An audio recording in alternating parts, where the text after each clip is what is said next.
Welcome to Raise the Line with Osmosis.org, seeking solutions with leading experts on how to increase healthcare capacity so people can get the care they need during the COVID-19 crisis and beyond.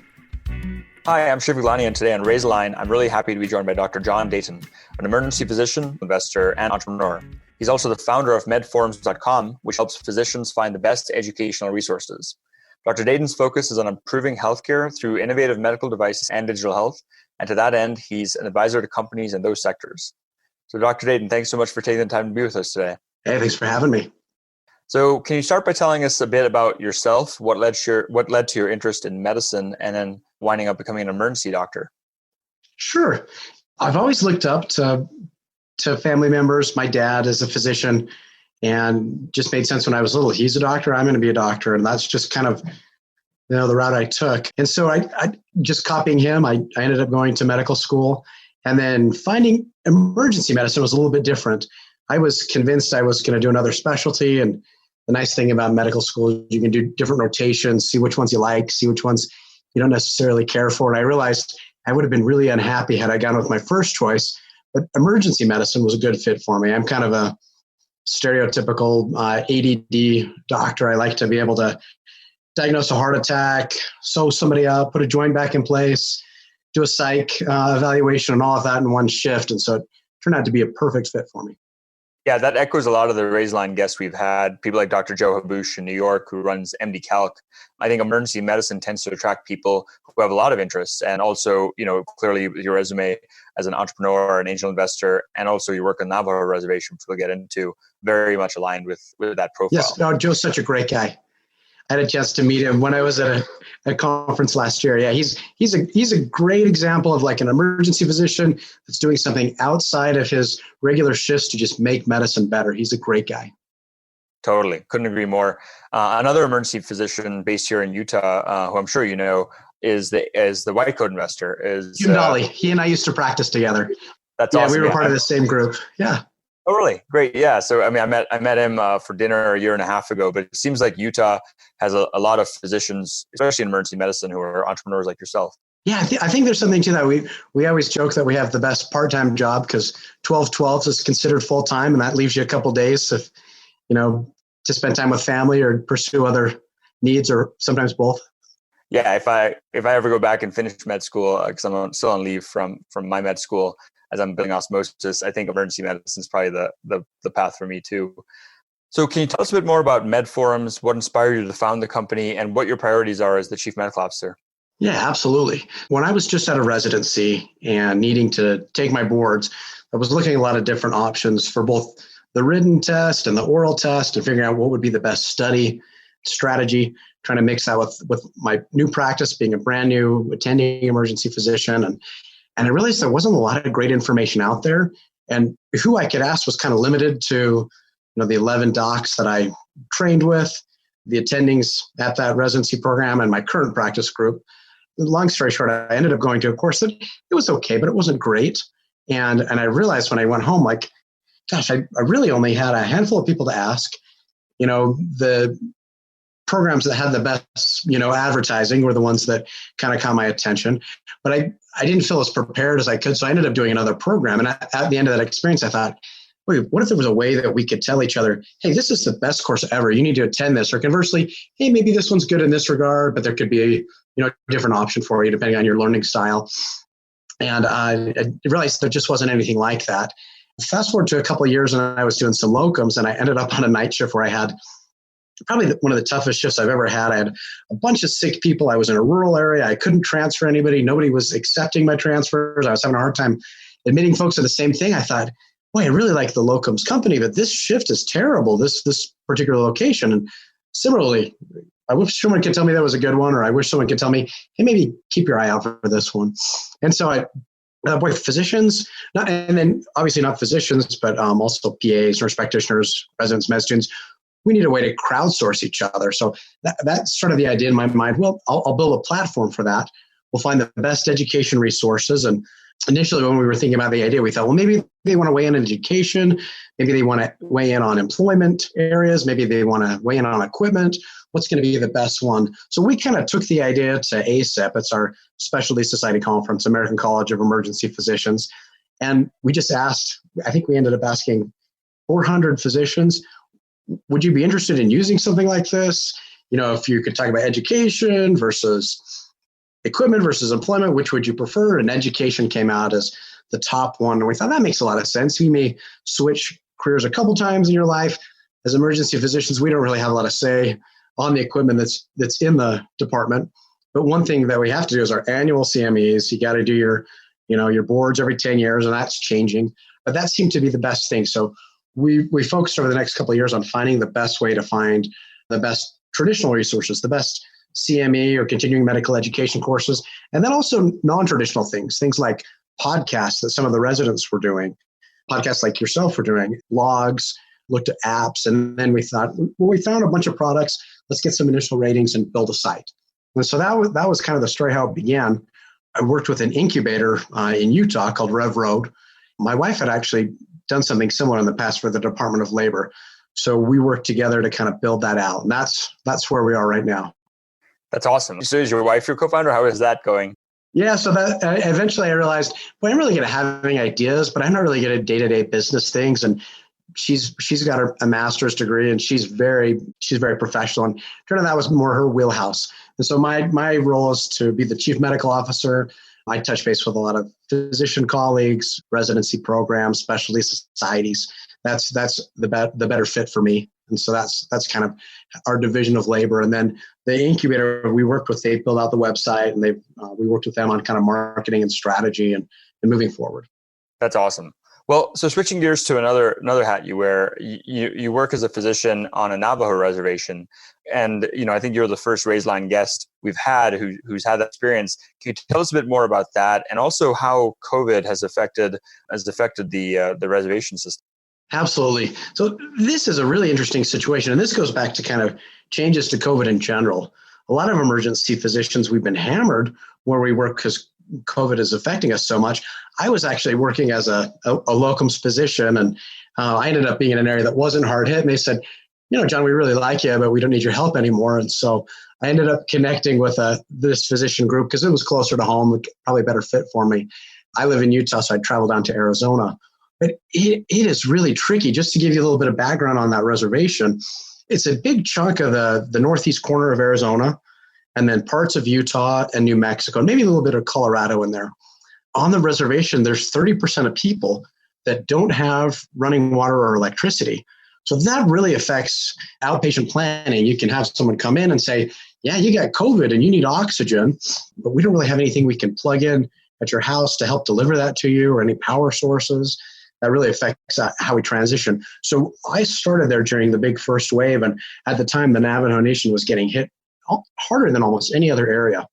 And so I was spending shifts kind of just living in gowns and respirators. And one of the tricky things is we have some limited capability at hospital. There's a lot of great physicians there, but we don't have a lot of ICU beds. We don't have a lot of subspecialists.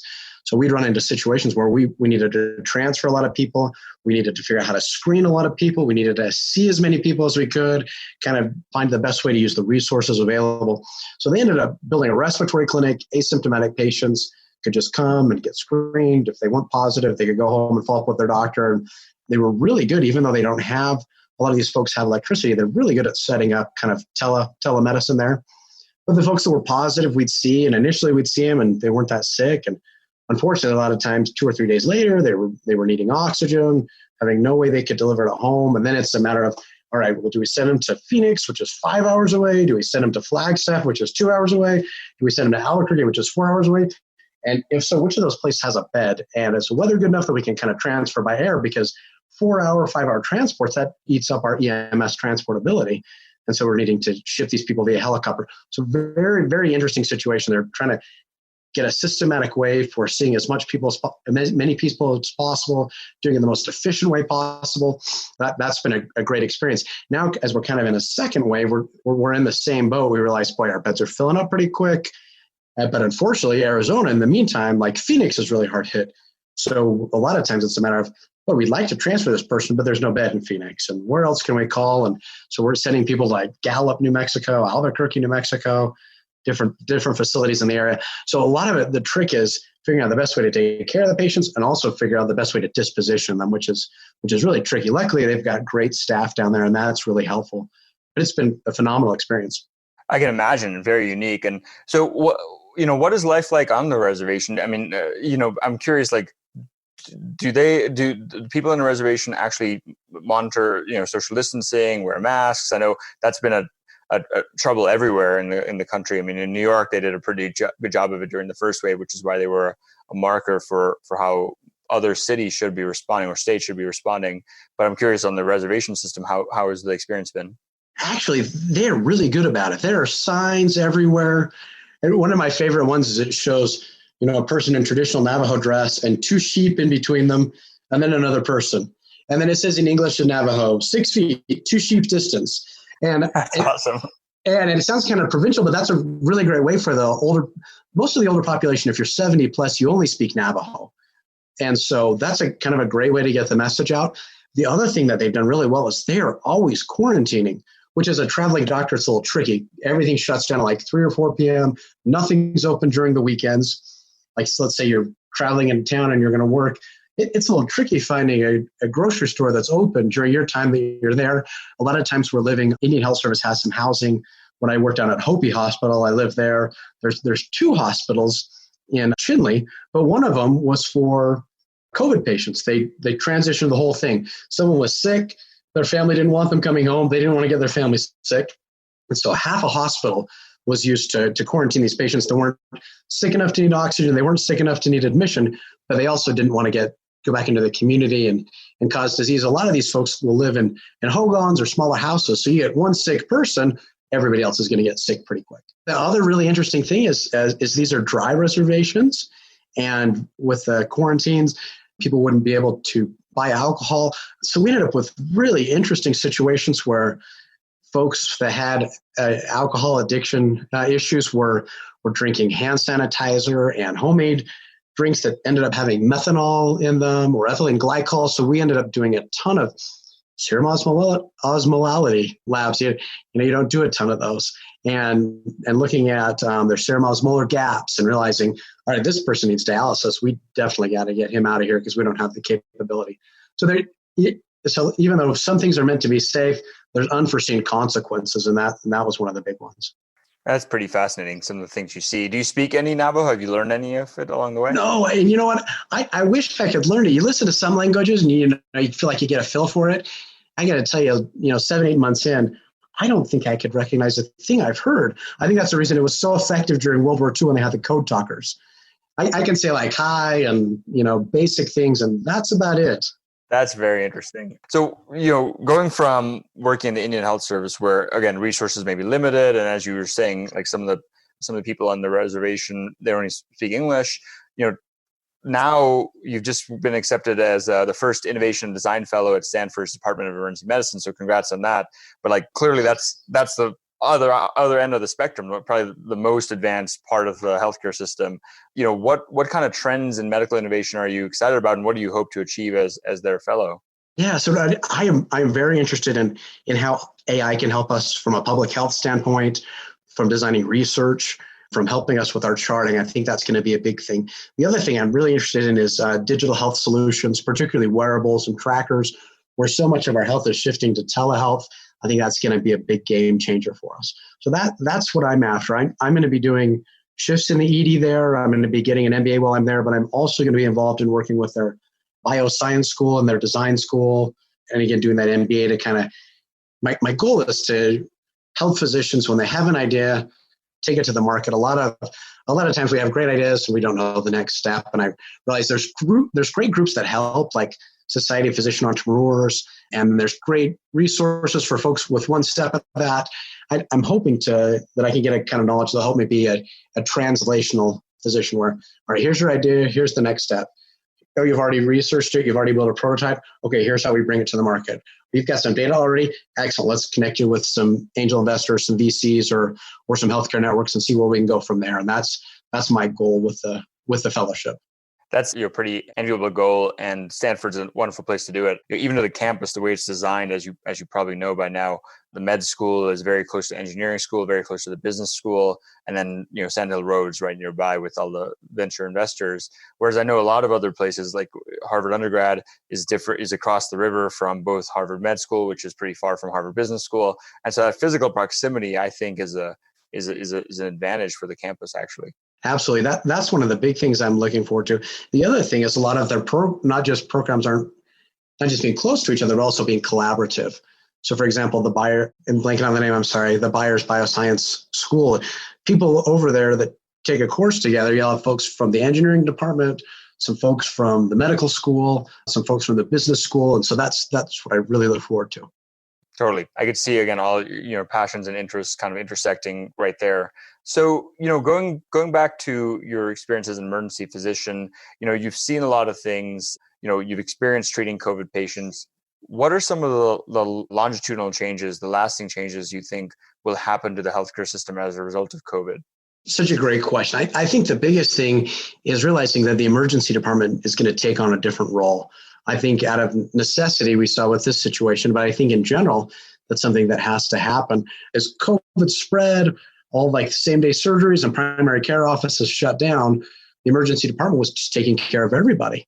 Obviously, we're not doing, the same-day surgeries. I wouldn't, you wouldn't want me doing those. But at the same time, we're filling more roles than we usually do. The other thing that really showed was the importance of having charts that have interoperable data or transportable data.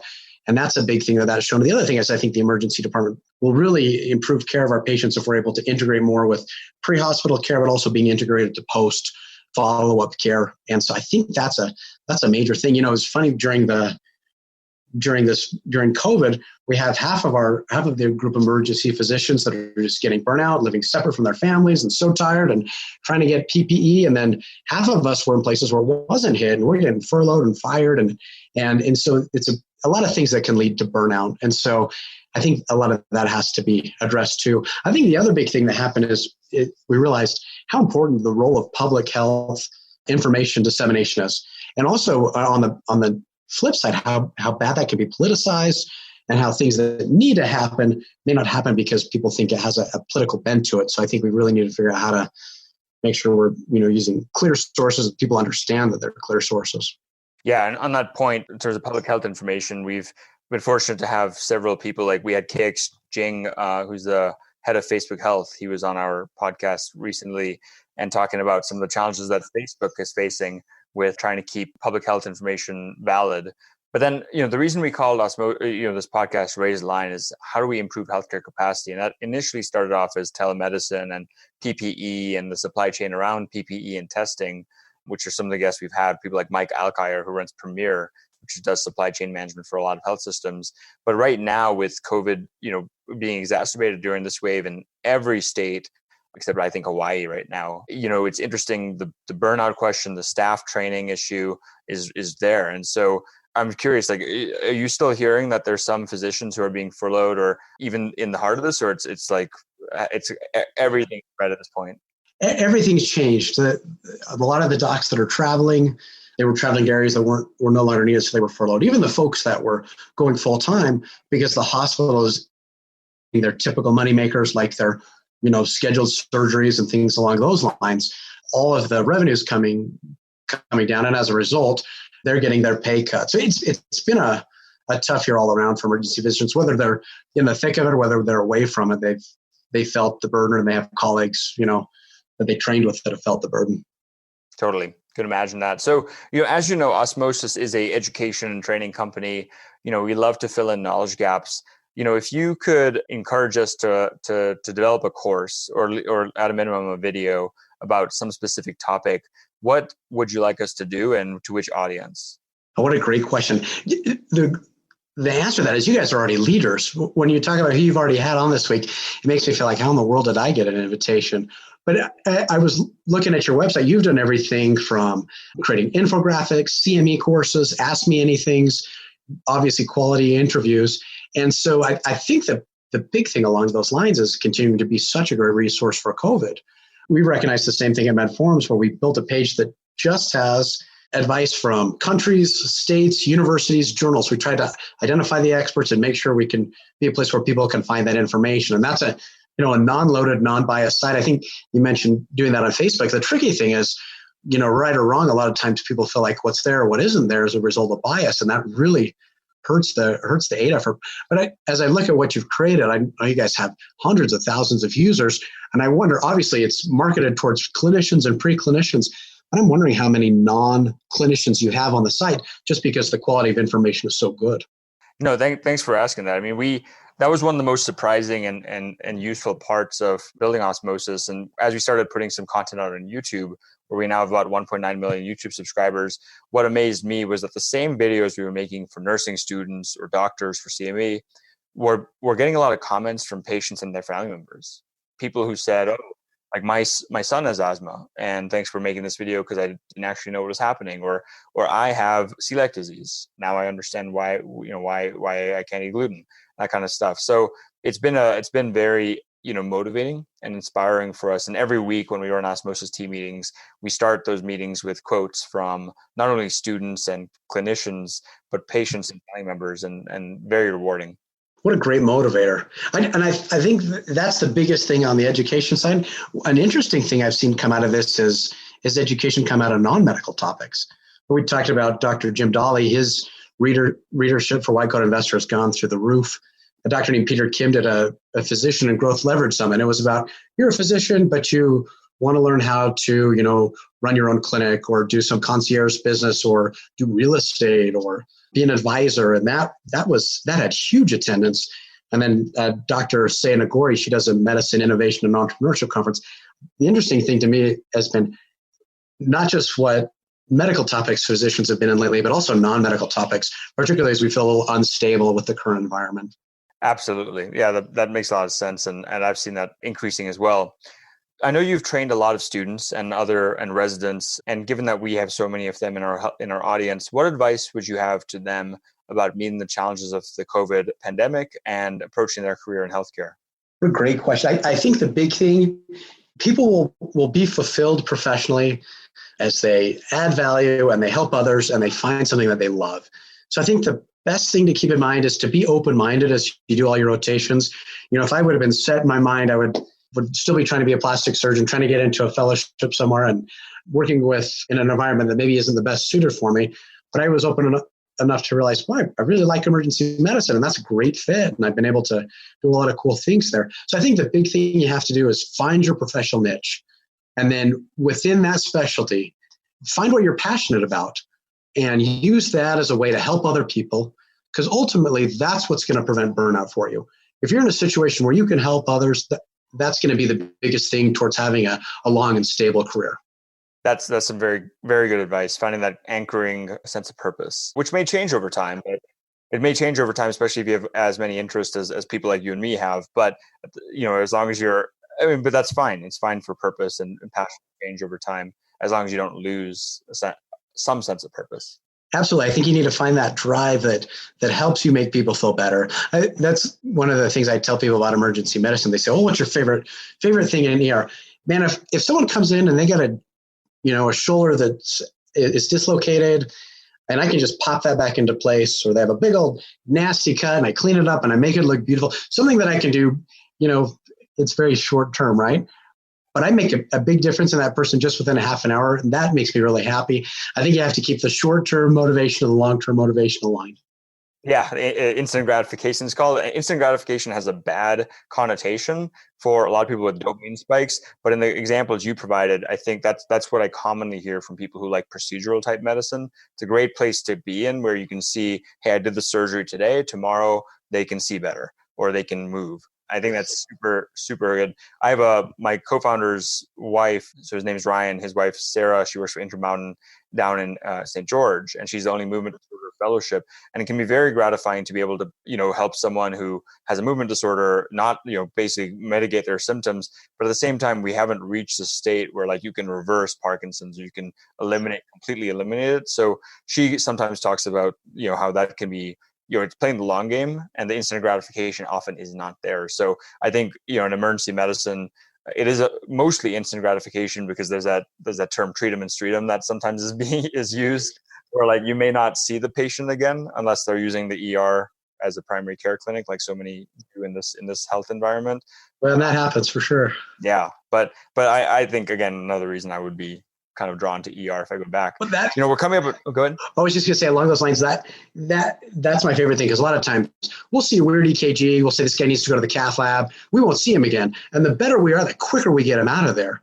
So every now and then, when you have someone come in and they say, "Hey, see the scar, you did that," or "My husband's still alive because you guys realized he was having a heart attack," like that's kind of more the long term that we catch later on. Like, we don't see those folks again, but obviously very rewarding. Yeah. Or again, like in your clinical duties, you can do the instant, and then building med forums and doing the work at the Stanford, you can see the long game too, as far as systemic changes. We're coming up in time. So is there anything else you want our learners, our audience to know about you, about med forums, about anything we haven't discussed yet? No, I appreciate the option. If they haven't had a chance to check out med forums, they should look at it. We try to get a list of the best traditional things like CME, but also blogs, podcasts. Mostly we're focused on emergency medicine because that's where my knowledge and contacts are, but particularly if they're from other specialties and they want to reach out and say, "Hey, you need to add this podcast or this course," we'd love to hear from you and we'd love to add it. And we really appreciate everybody that does that. Totally. Well, those are some good parting words. And Dr. Dayton, thanks so much for taking the time to be with us today. And more importantly, for the work that you do to help patients, either through both clinical care or through the innovations you do. Absolutely. Thanks for having me. Great work from Osmosis, and really appreciate you guys having me on the program. And with that, I'm Shiv Gulani. Thank you to our audience for checking out today's show. And remember to do your part to flatten the curve and raise the line, since we're all in this together. Take care.